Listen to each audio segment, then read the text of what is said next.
पिछली बार हमने 2 कलीसिया पढ़ी थी। एक जंगल में कलीसिया जो खुदावंद कहाँ से निकाल कर लाया था, मिस्र से निकाल कर जंगल में लेकर गया, और जंगल में क्यों लेकर गया उन्हें, वो हमने पिछली बार क्या करा था, सीखा था। कि दूसरी जो जंगल में इसलिए खुदावंद से लेकर उनको लेकर आया था ताकि वो जंगल में परमेश्वर के लिए पर्व करे, जंगल में ये परमेश्वर के लिए बलिदान चढ़ाए।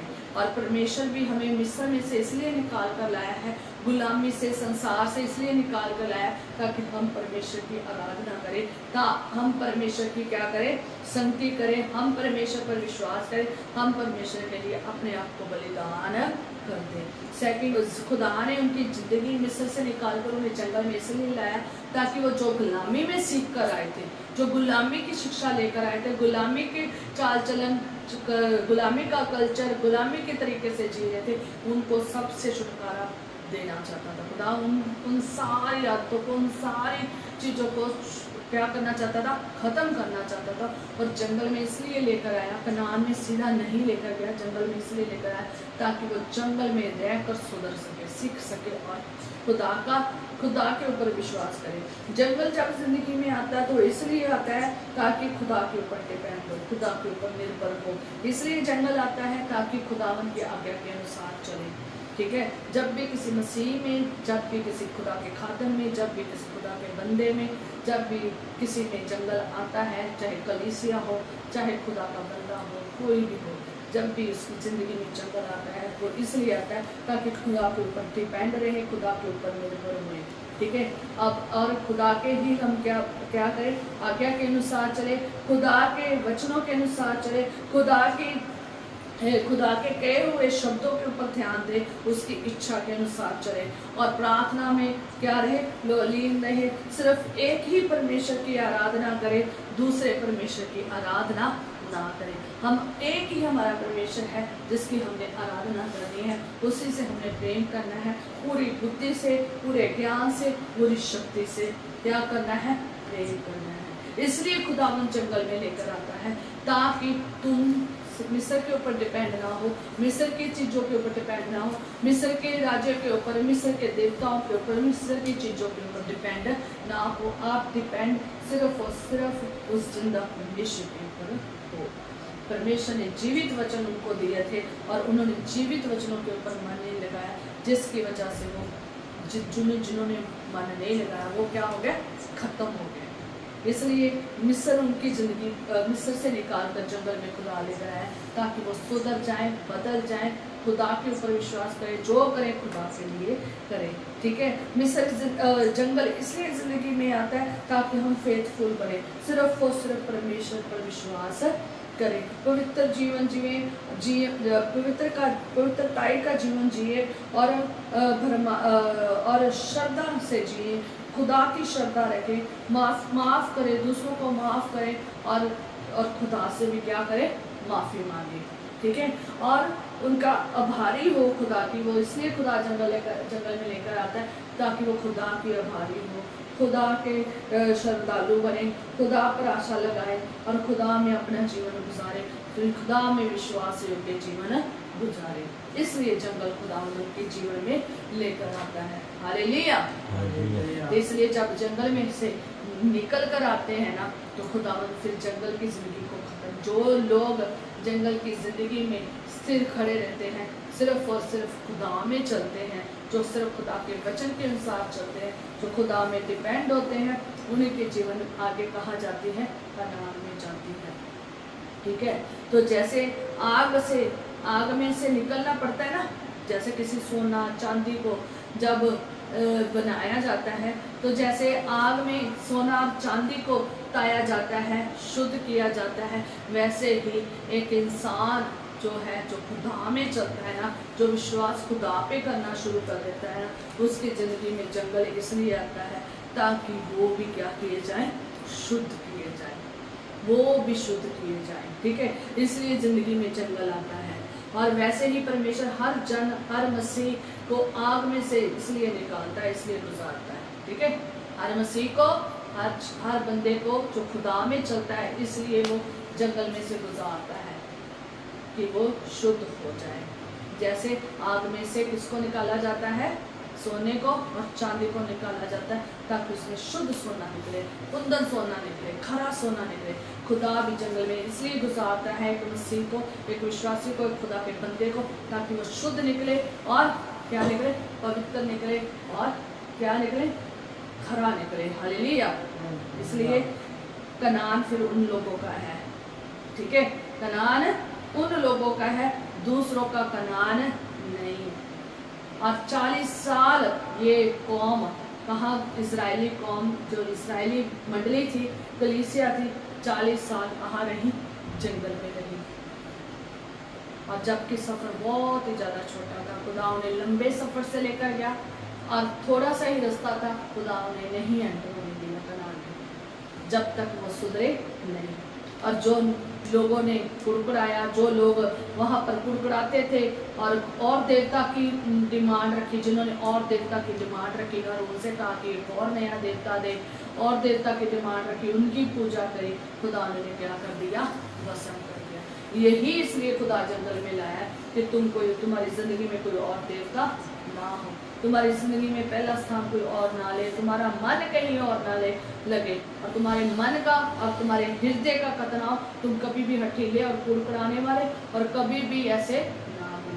ये जंगल में बहुत सारे लोग थे जो कुड़कुड़ाते थे, हठीले थे, मन का और कान का खतना नहीं हुआ था, उन्होंने मन को नहीं फिराया था, मन उन्होंने चेंज नहीं किया, उन्होंने खुदा पर विश्वास नहीं किया, उन्होंने बहुत कुड़कुड़ाया, लड़ाई झगड़े किए, उन्होंने किसी और देवता की डिमांड की और देवता की पूजा की, उसकी बलि चढ़ाई, उसके आगे बलि चढ़ाई, खुदा को उनके ऊपर गुस्सा आया, खुदा ने उनको भस्म कर दिया। 40 साल में कई लोगों को भस्म किया, कई लोग बीमार हो गए, कई लोगों ने छुटकारा भी पाया, पर लेकिन बहुत कम लोग थे जिन्होंने बड़ी खराई से जीवन व्यतीत किया। वो खुदा में जो चले और खुदा के अनुसार मरे भी और खुदा के अनुसार वो कनान में भी गए। हालेलुया।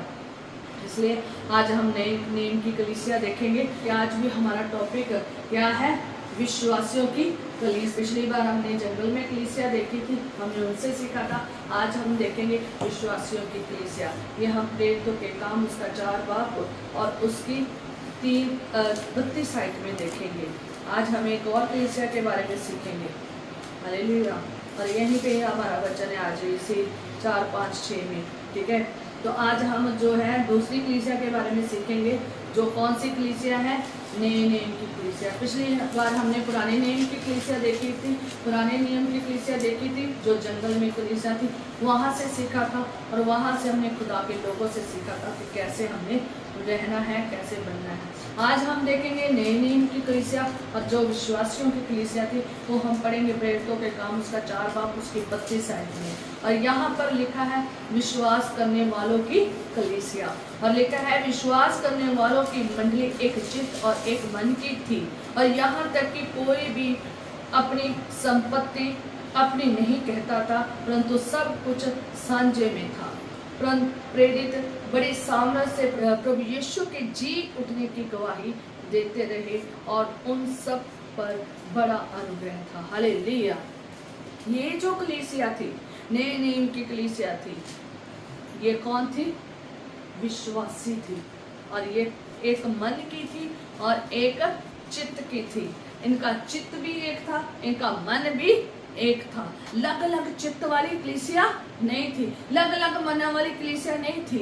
आज बहुत सारी कलीसिया में लोग हैं वो पास्टरों के साथ लड़ना शुरू कर देते हैं, प्रेरितों के साथ लड़ना शुरू कर देते हैं। हमने नहीं इतने घंटे दुआ कर ली है ना, हमने नहीं ये काम कर ले, हम नहीं ऐसे इतने घंटे चर्च में बैठ सकते, हमें नहीं बार बार संगति में बैठ सकते। उनकी ऐसी क्या है, बिहेवियर है। आज बहुत सारी कलीसिया में लोग हैं जो संगति करना नहीं पसंद करते, उनका चित्त खुदा के लोगों के साथ नहीं जुड़ा, मन भी खुदा के साथ नहीं जुड़ा। वो अपने ही मन की इच्छा के अनुसार चल रहे हैं, हठीले हुए हैं, मन को फिराया नहीं है। आज वो कलीसिया नहीं बनना चाहते, अपनी मर्जी से। आज बहुत सारी कलीसिया में लोग अपनी मर्जी से चलते हैं कि इतने ही घंटे की प्रार्थना करनी, ज़्यादा लग जाए वो पास्टरों के साथ लड़ना शुरू कर देते हैं, खुदा के खादमों के साथ लड़ना शुरू हो जाते हैं, खाने पीने में लड़ना शुरू हो जाते हैं। ठीक है, हर चीज में उनके साथ लड़ाई झगड़ा करना शुरू कर देते हैं। पर लेकिन जो नए नियम की कलीसिया थी ना, बड़ी अद्भुत तरीके से उनके जीवन में खुदा ने काम भी किए और बड़े अद्भुत रीति से चलती थी, विश्वासियों की संगति थी और एक चित्त और एक मन की कलीसिया थी। और उनमें कोई भी तेरा मेरा नहीं था, ठीक है, ये तेरा है, ये मेरा है, ये मैं करूँगा, ये तू करेगा, ये हमने नहीं माना, हमने ये नहीं करना, हमने वो नहीं करना, ये बातें नहीं थी। और जो प्रेरित उन्हें कह देते थे वो उनको मानते थे और सुनते थे और उनके मुताबिक चलते थे। प्राचीनों जो प्राचीन थे, जो इस कलीसिया में प्राचीन थे और जो इस कलीसिया में एल्डर थे, जो इस कलीसिया के जितने भी प्रेरित थे, उनके मुताबिक ही सब कुछ होता था। हालेलुया। और हम देखते हैं कि प्रेरित जो थे बड़ी सामर्थ से प्रभु यीशु मसीह के जी उठने की गवाही देते रहे और उन सब पर बड़ा अनुग्रह था। क्यों अनुग्रह था? क्योंकि वो एक चित्त थे और एक मन थे। उनमें कोई लड़ाई झगड़ा क्लेश नहीं होता था। उनमें कई लोग आते थे और उल्टे पुल्टे काम करने आ जाते थे, पर लेकिन क्या होता था उनके साथ, हम देखेंगे। ये प्रेरित कैसे शक्ति के पूरी खराई से चलते थे, पूरा सख्त पूरी अनख के साथ चलते थे, ना थकते थे ना अकते थे। ये कलीसिया ना थकती थी ना अकती थी। आज कलीसिया के बहुत सारे लोग हैं, 1 घंटे की दुआ करते हैं, उसके बाद थक जाते हैं, अक जाते हैं, नहीं और एक्स्ट्रा टाइम नहीं लगा सकते। आज बहुत सारे लोग कलीसिया में ऐसे हैं जो ज़्यादा टाइम लग जाए तो भाग जाते हैं, वचन पे ही नहीं आते, नहीं बड़ा लंबा टाइम लग जाता है, ये वो प्लांटी है ना, ऐसा कहना शुरू करते हैं। पर लेकिन ये जो कलीसिया थी ना, ये एक ही चित्त की थी, एक ही मन की थी, विश्वासियों की कलीसिया थी और खुदा पे चलने वाली थी। और इनकी संपत्ति अपनी कोई भी अपनी संपत्ति नहीं कहता था, परंतु सब एक दूसरे के साथ सांझे में क्या करते थे, इस्तेमाल करते थे। साझा था, सबका साझा था एक दूसरे के साथ। और लिखा है कि बड़ा अनुग्रह था इनके ऊपर और इनमें कोई भी दरिद्र नहीं था। सबसे बड़ी बात है कि इनमें कोई भी दरिद्र नहीं था। आज कलीसिया में दरिद्र बने पड़े हैं लोग। क्यों बन गए दरिद्र? क्योंकि वो खुदा के लिए कुछ सेवा करना नहीं चाहते। कलीसियाओं में एक चित्त और एक मन नहीं है ना, और जिस कलीसियों में विश्वासी नहीं है ना, जिन कलीसियों में दरिद्र आलसी भरे हुए हैं ना, वो कलीसिया ही नहीं है जिनमें ये चीजें होंगी। और उन बेचारा प्रेरित जो है, जो खुदा का खादम है ना, वो बड़ा मुश्किल से जीवन बता रहा होगा, क्योंकि वो बेचारा कितना पुश कर रहा होगा, कितना वचन सुना के थक जाता होगा कि तुम सीखो सीखो सीखो। पर लेकिन क्या उनका मन ही कठोर हुआ पड़ा, उनकी जिंदगी ही कठोर हुई पई है, चित्त ही नहीं लग रहा वचनों के ऊपर, वचन चल ही नहीं रहे, आज्ञाओं को मान नहीं रहे, इच्छा पर नहीं चल रहे। आज खुदा का बंदा जिन कलीसियाओं में एक चित्त और एक मन की कलीसिया नहीं है ना, तो अपनी मर्जी करने वाली, अपनी इच्छाओं पर चलने वाली है ना, उन पर ना तो खुदा का अनुग्रह होता है और वो बहुत ज़्यादा दरिद्र होते हैं, आलसी होते हैं, खुदा की सेवा के लिए नहीं जा सकते बाहर, हमेशा कभी भी तैयार नहीं होंगे खुदा की सेवा के लिए, ना दुआ के लिए तैयार, ना वचन के लिए तैयार, ना सेवा के लिए तैयार, ना सुसमाचार के लिए तैयार। बस दरिद्र बन के घर पे क्या बैठे रहते हैं। तो इसलिए इस कलीसिया से सीखे कि वह कैसे एक चित्त थी, एक मन थी और विश्वासी थी और खुदा में चलने वाली थी, और खुदा का अनुग्रह भी इस कलीसिया के ऊपर था। हालेलुया। इनमें कोई आलसी नहीं था, इनमें कोई थकता नहीं था, कोई रुकता नहीं था, कोई अकता नहीं था। इन विश्वासियों की संगति हम देखेंगे प्रेरितों के काम, उसका 2 बाब उसकी 43 आयत है, और वहाँ पर लिखा है, और सब लोगों पर भय छा गया और बहुत से अद्भुत काम और चिन्ह प्रेरितों के द्वारा प्रकट होते थे, और सब विश्वास करने वाले इकट्ठे रहते थे। क्या रहते थे? इकट्ठे रहते थे। जितने भी विश्वासी थे वो क्या रहते थे? इकट्ठे रहते थे। अलग अलग मुख करके नहीं बैठे होते थे, लड़े झगड़ के नहीं बैठे होते थे। जो विश्वासियों की संगति एक साथ इकट्ठी रहती थी, और इनमें बहुत सारे अद्भुत काम होते थे, चमत्कार होते थे। उनकी सब वस्तुएं क्या थी? साझा थी। और लिखा है अपनी अपनी संपत्ति और अपना अपना सामान बेचकर जिसकी आवश्यकता होती थी उसे बांट देते थे। जरूरतमंदों को वो क्या करते थे, बांट देते थे। कैसे बांटते थे? अपना अपना संपत्ति को बेच के, अपनी अपनी चीजों को बेच देते थे, अपने अपने सामान को भी बेच देते थे। आज कोई भी नहीं बेचना चाहेगा। पहले वो अपना घर बनाएगा, फिर वो खुदा के बारे में सोचेगा। पहले वो अपने बच्चों की सोचेगा, परिवार की सोचेगा, फिर खुदा के लोगों की और खुदा की सोचेगा, खुदा के काम की फिर सोचेगा। जिन्होंने देखो ये किया है ना, उनके नाम आज बाइबल में भी है।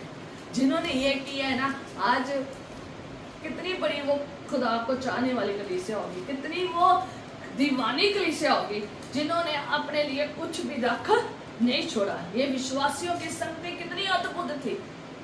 इन्होंने अपने लिए कुछ नहीं छोड़ा। इन्होंने दीन जो गरीब लोग थे, जिनकी बहुत सारी जरूरतें थी, उनको भी पूरा किया और खुदा में भी चली। और इन्होंने अपनी चीज को अपना नहीं समझा, बल्कि अपनी चीजों को बेचकर खुदा के लिए और खुदा के लोगों के लिए क्या कर दिया, दे दिया। हालेलुया। वह प्रतिदिन एक मन होकर मंदिर में इकट्ठे होते थे।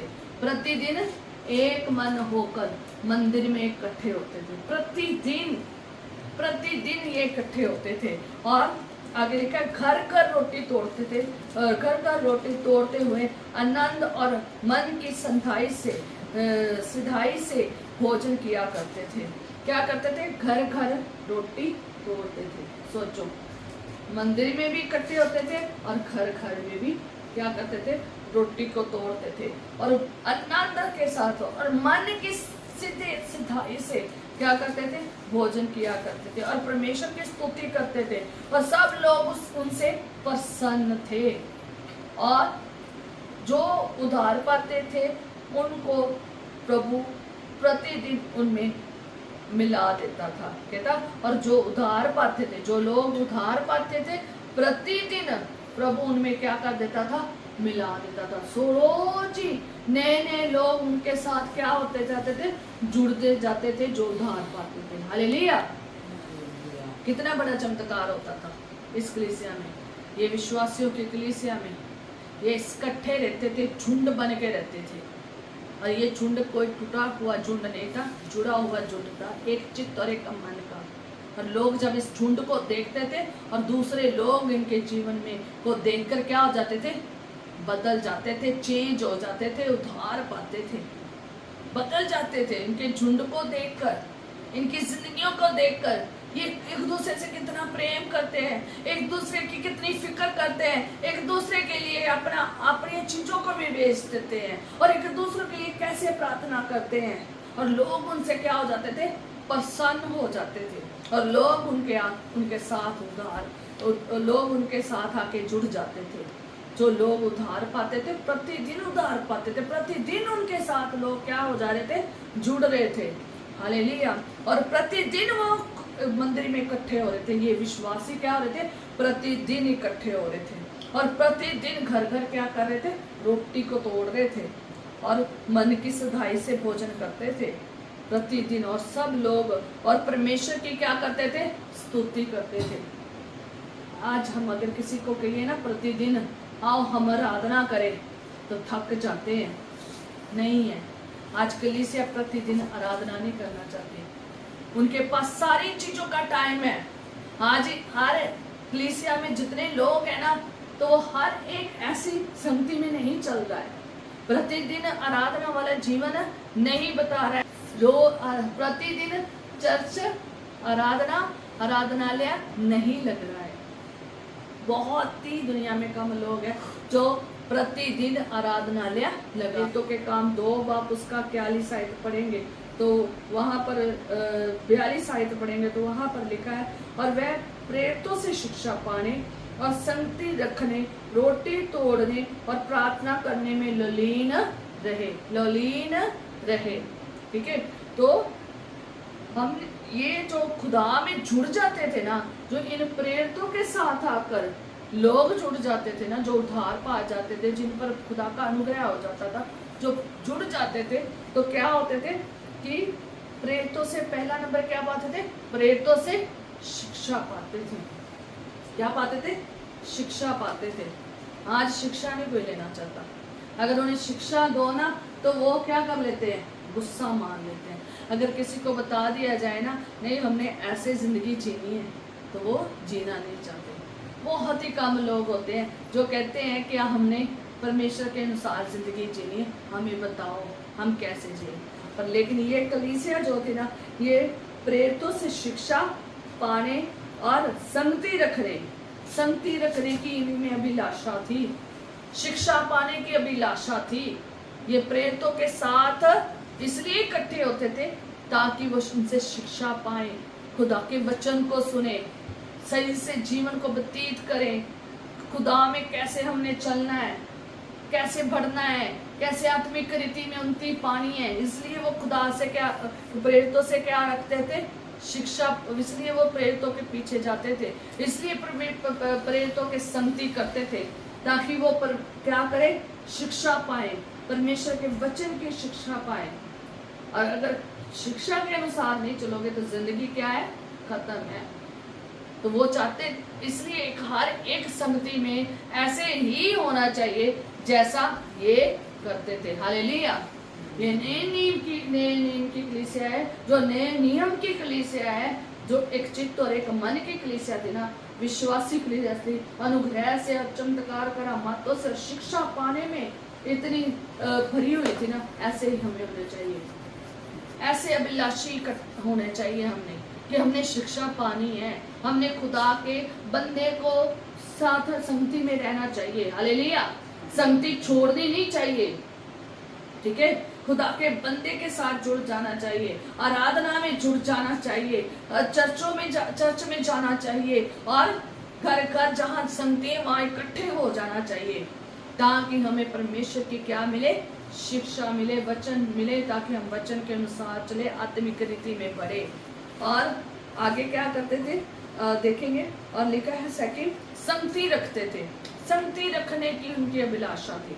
वो प्रेरितों के साथ संगति रखते थे और रोटी तोड़ते थे और प्रार्थना करने में लोलीन रहते थे। प्रार्थना का जीवन था उनका, वचन का जीवन था, प्रार्थना का जीवन था, रोटी को तोड़ना था और साथ में संगति करना था। ये कलीसिया होनी चाहिए, एक चित्त और एक मन की और विश्वासी कलीसिया होनी चाहिए, जिसमें कोई तेरा और मेरा नहीं होना चाहिए। सब कुछ क्या होना चाहिए, साझा होना चाहिए, सब इकट्ठे होने चाहिए, सब इकट्ठे आराधना करने वाले होने चाहिए, और प्रतिदिन आराधना करने वाले, और प्रतिदिन स्तुति करने वाले, प्रतिदिन शिक्षा पाने वाले, और प्रतिदिन इकट्ठे संगति रखने वाले, प्रतिदिन रोटी तोड़ने वाले, और प्रतिदिन प्रार्थना करने वाले होने चाहिए। हालेलुया। और प्रार्थना में लोलीन होने चाहिए। ये कलीसिया आज की डेट में होनी चाहिए। आज नए नियम की कलीसिया ये होनी चाहिए। आज हमारी कलीसिया ऐसी खड़ी होनी चाहिए। अगर ये ऐसी कलीसिया खड़ी होगी तो देखो फिर कैसे बड़े बड़े काम होंगे। हालेलुया। प्रेरितों के काम उसका 5 बाब उसकी 12 आयत जब पढ़ते हो तो वहां पर लिखा है कि प्रेरितों के हाथों से बहुत चिन्ह और अद्भुत काम लोगों के बीच में दिखाए जाते थे। क्या होते थे? बहुत से चिन्ह, हाथों से बहुत से चिन्ह और अद्भुत काम होते थे। अद्भुत काम, बहुत बड़े बड़े काम होते थे, बहुत बड़े बड़े चिन्ह दिखते थे, बहुत बड़े बड़े चमत्कार दिखते थे, उनके बीच में दिखाए जाते थे। और वे एक चित्त होकर सुलेमान के ओसरे में इकट्ठे हुआ करते थे। एक चित्त होकर कहाँ इकट्ठे होते थे? इन्होंने इकट्ठा होना छोड़ा नहीं है। पूरी जब आप ये बाइबल में पढ़ोगे, चाहे इनके अलग अलग जगह पे समूह थे, अलग अलग जगह पे थे, पर लेकिन जहाँ जहाँ ये समूह थे, जहाँ जहाँ ये कलीसिया थी, वहाँ वहाँ ये इकट्ठी रहती थी। अगर आपने कलीसिया अलग अलग देखनी है ना, तो प्रकाशित वाक्य उसका पहला बाब, उसका दूसरा बाब, उसका तीसरा बाब, मीन्स प्रकाशित वाक्य चैप्टर 1, चैप्टर 2, चैप्टर 3, तीनों में जाकर पढ़ ले। 7 तरह की कलीसिया लिखी हुई है। 7 कलीसिया थी जो वहां पर क्या करती थी? खुदा में चलती थी। और पता नहीं कितनी कलीसिया झुंड बने हुए थे जो काम करते थे और इकट्ठे होते थे। और इकट्ठे होंगे तो चमत्कार तो हमारे बीच में होंगे। हालेलुया।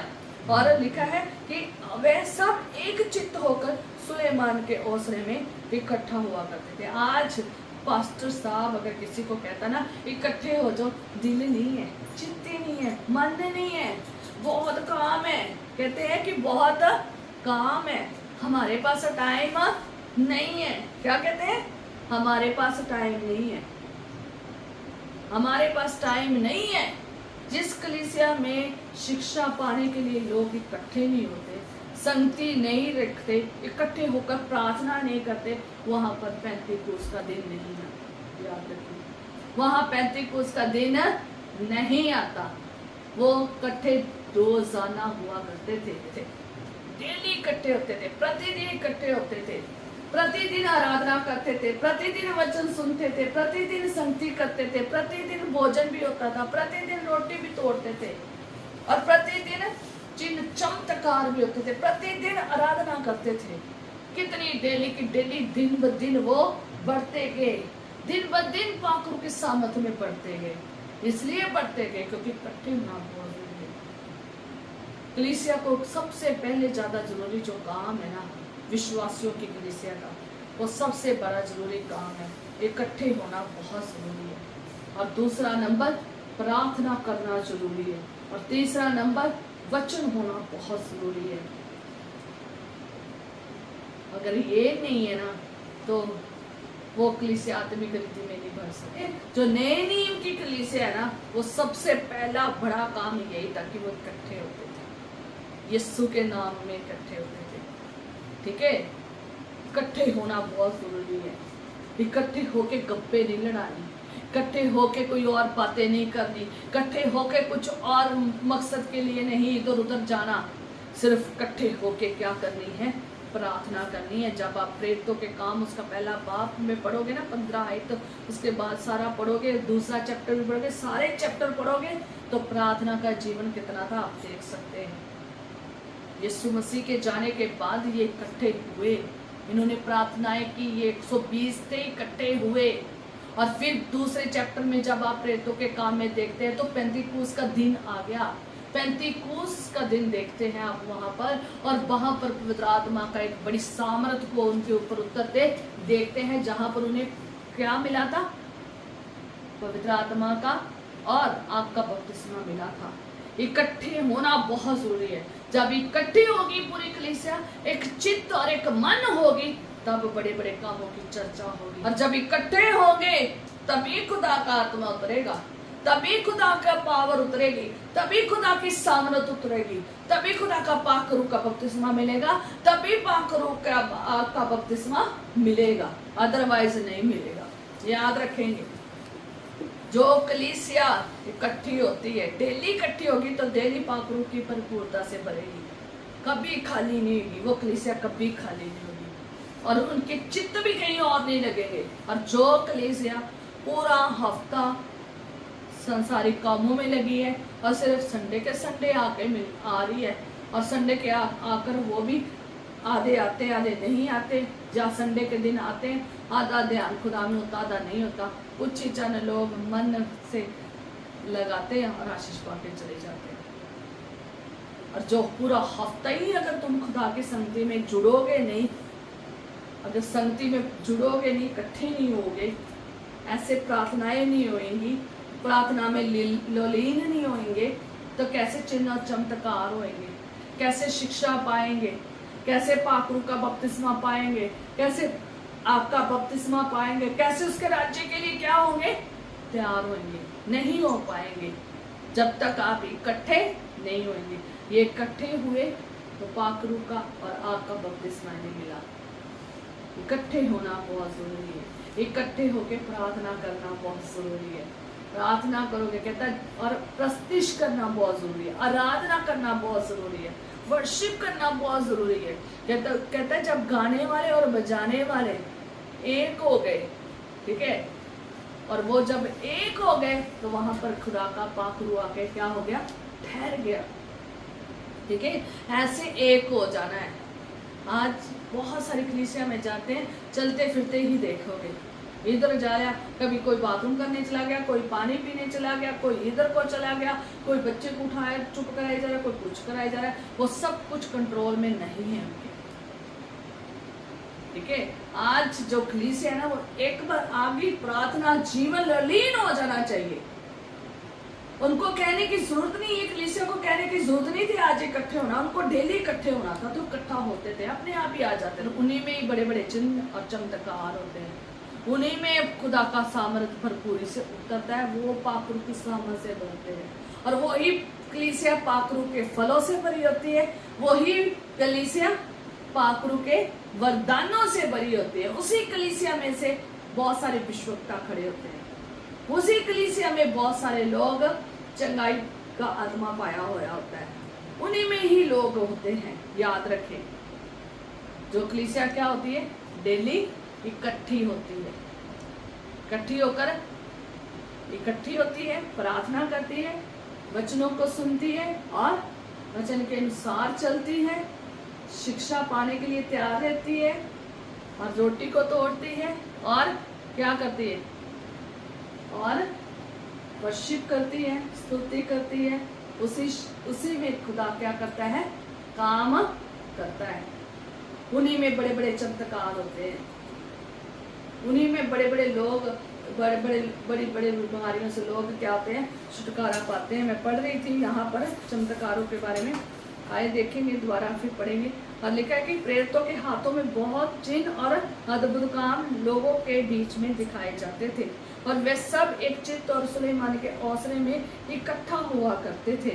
और परंतु औरों में से किसी को ये हियाव ना होता था कि उनमें जा मिले, तो भी लोग उनकी बड़ाई करते थे। विश्वास करने वाले बहुत से पुरुष और स्त्रियां प्रभु की कलीसिया में बड़ी संख्या में मिलते रहे। कितनी बड़ी संख्या में, इसलिए वो छोटा झुंड बड़ा झुंड बन गया। क्यों बन गया? प्रतिदिन प्रार्थना, प्रतिदिन इकट्ठे होना, प्रतिदिन वर्शिप करना, प्रतिदिन इतनी वर्शिप करते थे, लोग आसपास के इकट्ठे होकर देखना शुरू कर देते थे। तो ये क्या होना शुरू हो गया? आप प्रेरितों के काम उसका 2 चैप्टर में देख लें। जब वो इकट्ठे हुए थे तो आसपास के सब लोग क्या हो गए थे, इकट्ठे हो गए थे, जब अन्य भाषा बोल रहे थे वो। और ये इकट्ठे होते थे और परमेश्वर की बड़ाई और क्या करते थे, विश्वास करने वाले बहुत से पुरुष और स्त्रियां प्रभु की कलीसिया में बड़ी संख्या में मिलते रहे। हालेलुया, बड़ी संख्या में। और आगे लिखा है, यहाँ तक कि लोग बीमारों को सड़कों पर ला कर खाटों और खटोलों पर लिटा देते थे कि जब पतरस आए तो उसका साया ही उनमें से किसी पर पड़ जाए। और यरूशलेम के आसपास के नगरों से भी बहुत लोग बीमारों और अशुद्ध आत्माओं के सताए हुओं को ला कर इकट्ठा होते थे और सब अच्छे कर दिए जाते थे। हालेलुया। देखा, दूर दूर अलग अलग जगहों से लोग आते थे, कहाँ उठाकर, खाटों में, खटोलों में, जैसे भी जिसको आता था वो उठा के ले आते थे और मरीजों को क्या करते थे, लटा देते थे। और लटा देते थे ताकि पतरस उनकी जब वहां से गुजरे तो उनकी छाया से पतरस की परछाई भी पड़ जाएगी ना, तो वो ये लोग सोचते थे कि लोग क्या हो जाएंगे, चंगे हो जाएंगे। इतना बड़ा विश्वास उनमें था। और कई लोग क्या करते थे, रुमाल भी छुलाकर, कपड़ा भी छुआकर ले जाते थे ना पतरस से, तो वो लोग अपने घरों पे जाके डालते थे, तो लोग क्या हो जाते थे, चंगे हो जाते थे। सोचो कितनी पाखरू की सामर्थ से भरे हुए थे। डेली वो पाखरू के सामर्थ से भरते थे, डेली पाखरू के सामर्थ से भरपूर होकर पढ़ते थे। तभी वो कभी थके नहीं, कभी वो अके नहीं, कभी वो सुस्त नहीं हुए, कभी वो आलसी नहीं हुए, कभी वो दरिद्र नहीं हुए, कभी भी वो कमजोर नहीं हुए, क्योंकि इतना इकट्ठे होकर संगति करने वाले थे, इतनी पावरफुल वर्शिप करने वाले थे, पावरफुल तरीके से आराधना करने वाले थे, पावरफुल तरीके से खुदा का वचन वहां पर होता था। जब पहली बार पतरस ने वचन सुनाया ना, तो 3000 लोग बचाए गए थे, 3000 लोग बचाए गए थे। और जब तो सोचो डेली कितने बचाए जाते होंगे। पहली बार जब उसको पाखरू का बपतिस्मा और पाखरू की क्या मिला, पाखरू का बपतिस्मा और आग का बपतिस्मा मिला, और उसने जब वचन सुनाया तो पहली बार कितने लोग इकट्ठे हुए, 3000 लोग इकट्ठे हुए। सोचो डेली कितने इकट्ठे होते होंगे, कितनी बड़ी संख्या बन गई होगी।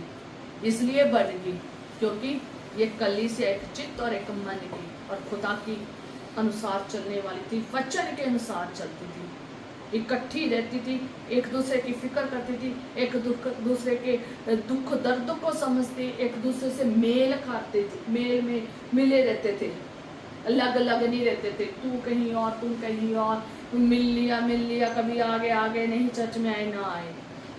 आज हम देखते हैं बहुत सारे लोग चर्च में आते नहीं, बहुत सारे लोग कितने कितने महीने नहीं आते, कितने कितने दिन और कितने कितने घंटे ही नहीं आते, कितने कितने लेट आते हैं। और ये लोग इतने ज़्यादा मतलब भी खुदा की संगति के लिए, विश्वासियों की संगति के लिए कितनी अभिलाषा थी इनकी, क्योंकि उनको पता था ये संगति क्या है, परमेश्वर की ओर से है। हालेलुया।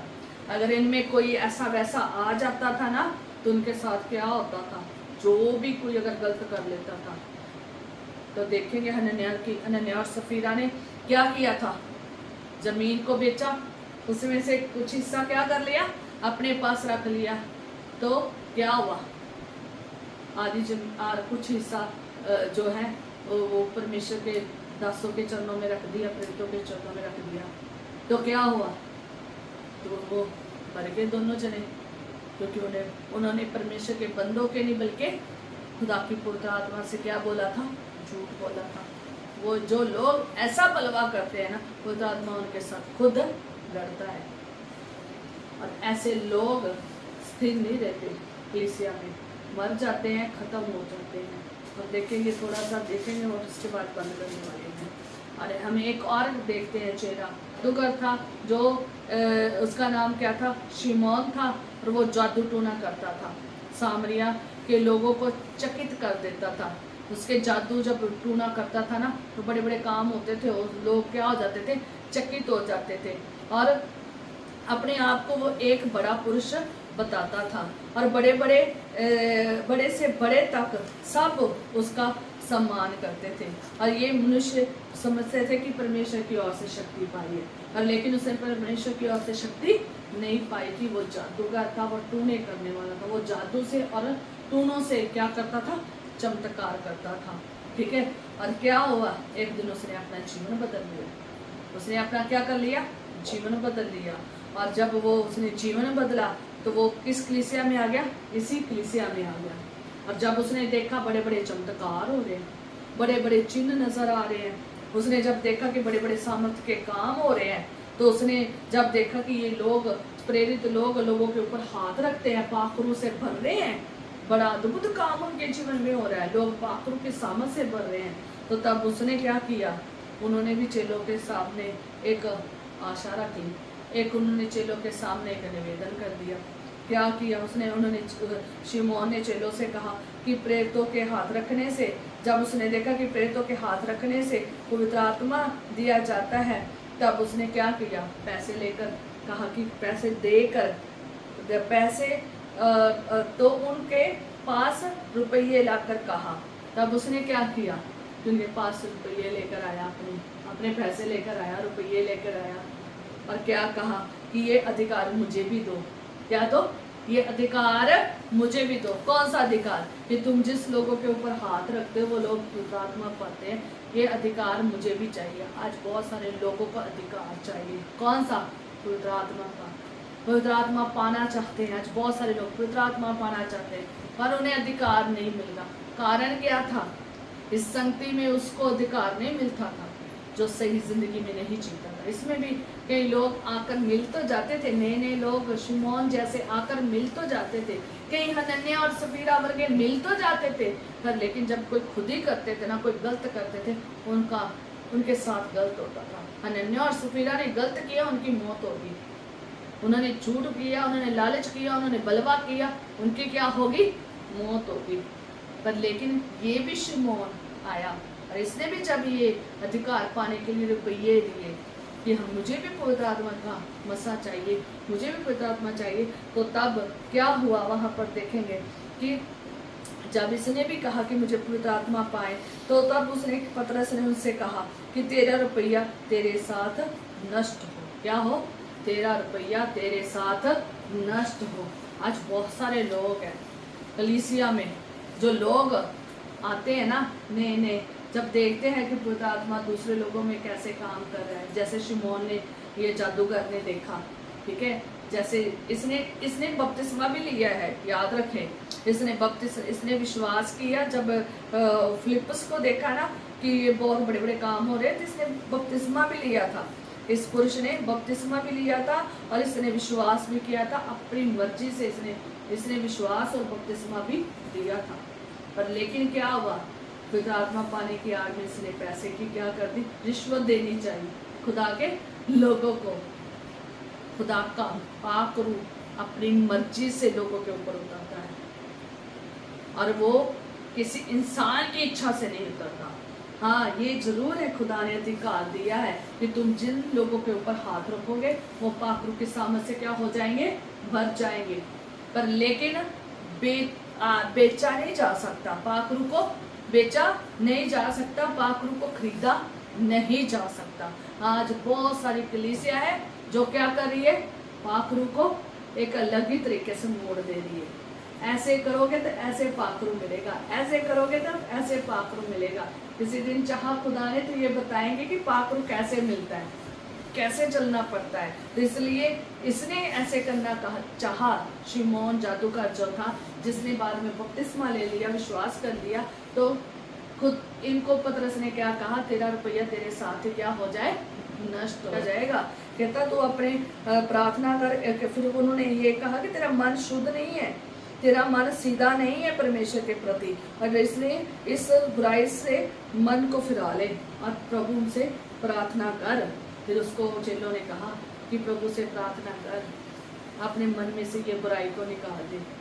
वो सोचता था कि मैं पवित्र आत्मा पाऊंगा, और फिर जैसे वो पैसों से खरीद रहा था, तो वैसे पैसों से फिर बेचना शुरू भी उसने कर देना था। उसका मन सही नहीं था। आज बहुत सारे लोग पवित्र आत्मा इसलिए पा रहे हैं कि वो भी ऐसे बड़े बड़े चमत्कार करें और फिर लोगों से क्या करें? पैसे इकट्ठा करें। पवित्र आत्मा देने का अलग अलग ढंग समझ लिया लोगों ने, बड़ा गलत तरीके से कह रहे कि पवित्र आत्मा ऐसे आता है। नहीं, पवित्र आत्मा कैसे आता है? हम किसी दिन चाहा खुदा है तो हम सीखेंगे। और लिखा है कि जब उसे कहा गया कि अपना मन फिरा और प्रभु से प्रार्थना कर, कि संभव है, कहना संभव है, खुदा उसने क्या कर देगा? क्योंकि तेरे मन का विचार क्षमा कर देगा। खुदा तेरे की कर देगा? क्षमा कर देगा। तेरे विचारों जो तूने किए हैं मन में, वो उसको क्या कर देगा? क्षमा कर देगा। तो क्या हुआ? तो उसने एक गुजारिश की, कहता कि क्योंकि मैं देखता हूँ कि तू पित्त की सी करवाहट है। तब शिमोन ने उनसे कहा कि मेरे लिए प्रार्थना करो कि जो बातें तुमने कही है उनमें से कोई भी मुझ पर ना आ पड़े। ठीक है, तो उसने प्रेरितों को प्रार्थना के लिए बोला कि ये बातें जो तुमने मेरे लिए कही है तो वो मेरे ऊपर आन ना पड़े। तो इसलिए कि जो लोग, वो डरता था, उसने देखा था कि लोगों में भय था। याद रखे, जब ऐसे लोग आते थे ना, जब ये हनन्याह और सफीरा ने पाप किया था ना, तो तब सब लोगों के ऊपर भय छा गया था। जब हम संगति करते हैं ना, तो संगति की प्रार्थना में, विश्वासियों की प्रार्थना में हम सीखते हैं कि कैसे कैसे लोग आते हैं और कैसे कैसे हमने करना नहीं है, कैसे कैसे हमारा मन पाक और पवित्र और शुद्ध, और कैसे हमने पाकों के सामर्थ्य में बनना है, कैसे वचन के अनुसार चलना है, कैसे हमने खुदा के ओर से चलना है, कैसे एक चित्त और एक मन की प्रार्थना में चलना है। याद रखें, यही आपको खुदा का वचन सिखा सकता है, और कोई नहीं सिखा सकता। ये संगति करोगे तो तभी होगा। इसलिए संगति कितनी इम्पोर्टेंट है, ये बहुत सीखने की जरूरत है। हर एक बच्चे को, बुजुर्ग को, जवान को सीखने की बहुत जरूरत है। संगति करोगे तो स्पिरिचुअल ग्रोथ होगी, संगति करोगे तो वचन के अनुसार चलना शुरू करोगे, क्योंकि वहां से हमें क्या मिलती है, शिक्षा मिलती है। संगति करोगे तो खुदा से प्रेम बढ़ेगा, खुदा के साथ संगति बढ़ेगी, आप खुदा का प्रेम को सीखेंगे। दूसरों के साथ कैसे प्रेम करना है, दूसरों के साथ कैसे साझा करना है, कैसे दीन बनना है, कैसे नरम बनना है, कैसे पाक रूह के फल आ जाते हैं, ये आप संगति में ही रहकर सीख सकते हैं। संगति करोगे तो आप ज्योति में चलोगे। अगर आप संगति से जितना दूर भागोगे उतना अंधकार में चलेंगे। संगति में चलोगे, ये विश्वासियों की संगति में चलोगे तो ताकत भी पाओगे, खुदा की सामर्थ्य भी पाओगे, खुदा का मस्सा भी पाओगे, खुदा के फल को, पवित्र आत्मा के फल भी पाओगे, पवित्र आत्मा के वरदान भी पाओगे, आत्मिक योद्धा भी बनोगे। विश्वक्ता ऐसे ही खड़े होते हैं जब वो संगति करते हैं, चंगाई कर देने वाले ऐसे ही खड़े होते हैं, पास्टर पासवान ऐसे ही बनते हैं जब संगति करते हैं। ठीक है, ऐसे नहीं बिना बात पे बन जाते, संगति करेंगे तो तभी खड़े होंगे। ठीक है, संगति कितनी इंपॉर्टेंट है ये हर एक बंदे को सीखने की जरूरत है। संगति करोगे तो आपको सपोर्ट भी मिलेगी। किन लोगों की, जो विश्वासियों की सपोर्ट, प्रेरितों की सपोर्ट, बाकी जनों की सपोर्ट। जो कमजोर है वो जो कमजोर है वो ताकतवर बनेंगे, जो बीमार है वो चंगे होंगे, जो बुद्धिहीन है बुद्धिमान बनेगा। ठीक है, जो अविश्वासी वो विश्वासी हो जाएगा, क्योंकि वहां पर बहुत सारे विश्वासियों की संगति करेगा तो विश्वासी बनेगा ही बनेगा ना। उनकी गवाहियों को सुनकर, वहां पर बड़े चमत्कारों को देखकर, खुदा के वचन को सुनकर खुदा के प्रति विश्वासी होगा और संगति में विश्वासी कहलाया जाएगा, तभी से कहलाया जाएगा। कितनी जरूरी है विश्वासियों की संगति। ठीक है, अगर विश्वासियों की संगति करोगे तो आपके परमेश्वर के वचन के अनुसार चलना सीखोगे। अगर विश्वासियों की संगति करोगे तो रिचार्ज होगे, नहीं तो खाली के खाली रहोगे। पाप रूह की भरपूरता नहीं होगी, पाप रूह की भरपूरी नहीं होगी। विश्वासियों की संगति करोगे तो फुलफिल होगे। ठीक है, खुदा के वचन से, खुदा की बरकत से, पाक रूह की सामर्थ से और पाक रूह की आग से क्या होगे, फुलफिल होगे, आशीष से भरे होगे। कमजोर नहीं पड़ोगे। अकेला बंदा कमजोर पड़ सकता है। कौन अकेला कमजोर पड़ गया था? हाँ, एलिया पड़ गया था, जबकि उसने इतना बड़ा चमत्कार खुदा के अनुसार किया था, खुदा के साथ रहकर खुदा के इतना बड़ा काम करके आ गया। तो आगे क्या हो गया? जैसे ही वो दुष्ट इजबेल ने आके उनको धमकी दी तो वैसे क्या हो गया, कमजोर हो गया। इतने विश्वक्ताओं को मार के आ गया, ऊपर से आग को उतार दिया, है ना, और कितने बड़ा चमत्कार करामात कर दी, और आकर थोड़ी देर बाद क्या हो गया, अकेला हो गया। जैसे ही उसे लगा, उसने धमकी दी तो अकेला लगा उसे, क्योंकि सारे एक तरफ थे, ये अकेला था। और इसने जैसे ही हुआ तो क्या हो गया, घबरा गया, जाकर कहाँ चला गया, छुप गया। पर लेकिन खुदा की आत्मा वहाँ, खुदा उसके साथ था। आप वहाँ पर पढ़ सकते हैं कैसे खुदा का दूत ने और कैसे खुदा ने उससे बात की। ठीक है, और इसलिए जब कल अकेले हो जाएंगे ना, एक विश्वासी जो है ना, विश्वास करने वाला, चाहे वो खुदा का खादिम हो, चाहे विश्वक्ता हो, चाहे कोई भी हो, अगर वो अकेला हो जाएगा ना तो जरूर जो है ना कुछ ना कुछ गलत हो सकता है, कमजोर हो सकता है, गिर सकता है। कहता खुदा, ये खुदा ने कहा, खुदा के वचन में क्या लिखा है, 1 से 2 भले, है ना, 1 से क्या है, 2 भले। अगर एक गिर भी जाएगा दूसरा उसको क्या कर लेगा, खड़ा कर लेगा। विश्वासियों में तो इतनी ज्यादा संख्या होती है। ठीक है, तो विश्वासी संगति इसलिए इम्पोर्टेंट है ताकि आप गिरे नहीं, आप मजबूती से खड़े रहे, विश्वास में कायम रहे। ठीक है, और जिस दिन आप विश्वासियों की संगति छोड़ दोगे ना, कमजोर हो जाओगे, पड़ जाओगे और गिर जाओगे और दूर हो जाओगे परमेश्वर से, और स्वर्ग राज्य से वंचित हो जाओगे, नहीं पहुंच पाएंगे। आज बहुत सारे लोग जो कलीसिया में दूर है ना, उनकी आत्मिक बढ़ोतरी नहीं है, उनकी प्रार्थना का जीवन है, वचन का जीवन है, आत्मिक बढ़ोतरी नहीं, आत्मिक बढ़ोतरी नहीं है, भरपूरता में नहीं है, और बहुत फंसे पड़े हुए हैं अपने कामों में और दुख परेशानियों में गुजर रहे हैं। इसलिए जो विश्वासियों की संगति है ना, तो उसमें बड़ा प्रकाशन आता है, दिन ब दिन प्रकाश मिलता है।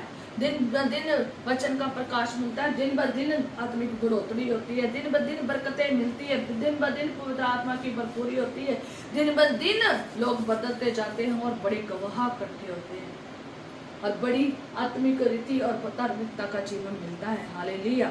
और जो कमजोर है ना वो बलवंत हो जाएगा। जो उस कहता है जो कमजोर है ना उन्हें क्या ले लो, आप अपनी संगति में मिला लो ताकि वो क्या हो जाए, बलवंत बन जाए। इसलिए यह संगति जरूरी है। अगर आप विश्वास में कमजोर है, जिस्म से कमजोर है, परेशानियों के कारण कमजोर हो गए, दुखों के कारण कमजोर हो गए, संगति में आ जाओ, मजबूती बन जाएगी, जोरावर बन जाओगे। ठीक है। अगर अविश्वासी है तो विश्वासियों की संगति में आ जाओ, विश्वासी बन जाएंगे। देखो फिर कभी आपका विश्वास टूटेगा नहीं है। ठीक है। अगर निर्बुद्ध हो ना तो आ जाओ इन बुद्धिमानों की। इस संसार की बहुत आपने ले ली होगी, क्या ले ली होगी, शिक्षा ले ली होगी, संसार की बहुत डिग्रियां हासिल कर ली होगी, ये डिग्री ले लो। आप इस संगति में आ जाओ, विश्वासियों की संगति में आ जाओ, निर्बुद्धता खत्म हो जाएगी आपकी, बुद्धिमान बन जाओगे, क्योंकि बुद्धि का आत्मा परमेश्वर हमें देता है। ठीक है। और बीमार, जो बीमार है ना वो इस विश्वासियों की संगति में आ जाए, चंगाई होगी, बड़े चमत्कार होंगे, करामात होगी, बहुत खुदा बड़े अद्भुत काम करेगा। इसलिए खुदा में बने रहना है ना और राज्य में जाना ना, स्वर्ग राज्य में, इस संगति को, विश्वासियों की संगति को कभी ना तोड़े। प्रतिदिन करे, प्रतिदिन आराधना करे, प्रतिदिन वचन की और प्रतिदिन प्रशंसा खुदा की करे, वचन में बने रहे, प्रतिदिन प्रशंसा करें। आज लोगों के पास टाइम नहीं है, 2-3 मिनट लूंगी कि आज लोगों के पास नहीं टाइम है। आज लोग संगति में आ तो रहे हैं सिर्फ अपनी आशीषों को पाने के लिए, और जो सिर्फ आशीषों को पाने के लिए आ रहा है वो आगे आत्मिक रीति में बढ़ेगा नहीं, वो बढ़ नहीं पाएगा। आशीष ले और वापस चले जाते हैं। फिर कौन, फिर पूछते भी नहीं है कि हमने इस चर्च से आशीष पाई है, संगति से आशीष पाई, हमने यहाँ पर जाकर अब और आगे बढ़ना है, नहीं, पूछते भी नहीं। आशीष पाई, शिफा पाई, चंगाई पाई, छुटकारा पाया, चलो भी चले जाते हैं।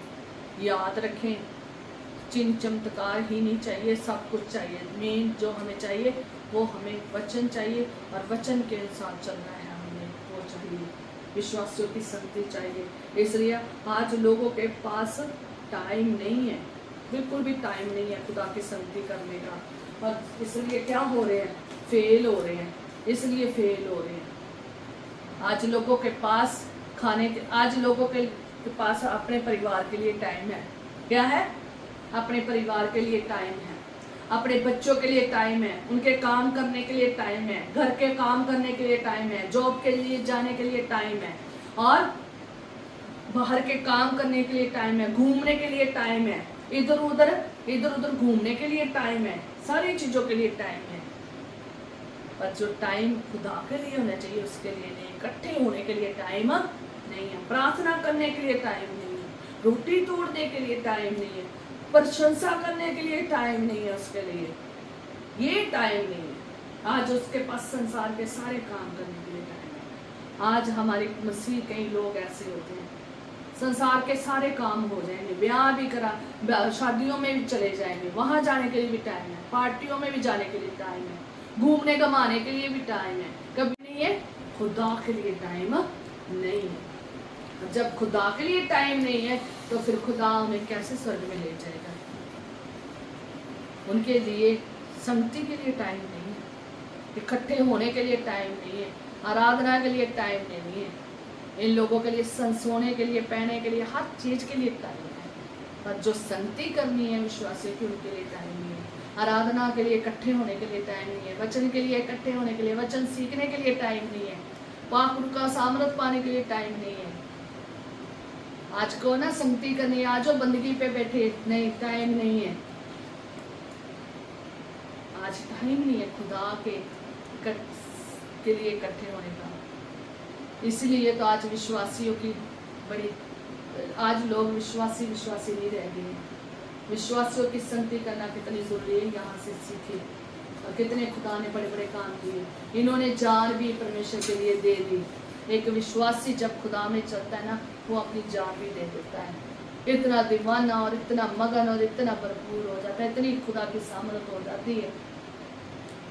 आज दुनिया के पास सब काम करने, आज हमारे मसीहों के पास सारे काम करने के लिए टाइम है, लेकिन इस काम के लिए टाइम नहीं है कि हम डेली प्रतिदिन इकट्ठे हो, प्रतिदिन प्रार्थना करें, प्रतिदिन सीखे, प्रतिदिन पाकुर की सामर्थ से भरे, उपवास की प्रार्थना करें। नहीं है टाइम, इसलिए आज आशीष भी नहीं है, इसलिए आज उनकी जिंदगी में चिन्ह चमत्कार भी नहीं है, चंगाइयाँ नहीं है, शिफाइयाँ नहीं है, छुटकारा नहीं है, रिहाई नहीं है, पाखरू की सामर्थ से भरे नहीं है, पाखरू के फलों से भरे नहीं है, पाखरू के वरदानों से भरे नहीं हुए हैं। आज खाली के खाली और खाली के खाली होंगे। आए हम प्रार्थना करेंगे और खुदा के आगे गुजारिश करेंगे।